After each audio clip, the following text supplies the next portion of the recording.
Damang init sa Dagupan City naglalaro sa 37 hanggang 40 degrees Celsius ayon sa Pag-asa. Ang detalye sa report.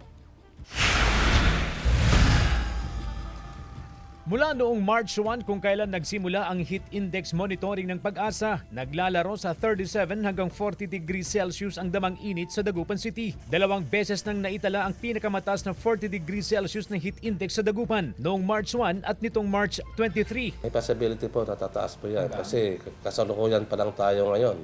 Hanggang ang peak month natin kasi yung Abril at saka Mayo. Kanya-kanyang diskarte ang mga residente upang maibsan ang maalinsangan na panahon. Tulad ni Alfredo na itinigil muna ang trabaho sa ginagawa nilang bahay upang magpahinga sa lilim.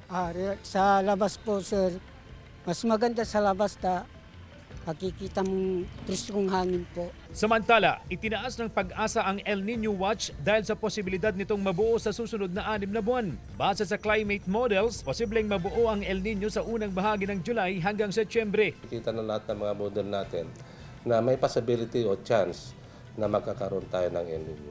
Sa kabila ng tag-init at posibleng pagtama ng El Nino, hindi pa rin maiiwasan ang pagkakaroon ng bagyo. Ayon sa Pag-asa, simula Abril hanggang Hunyo, posible raw na may mabuong 2 hanggang 5 bagyo sa loob ng Philippine Area of Responsibility. Kasama si Henry Duminsil, CJ Torida, One North, Central Luzon.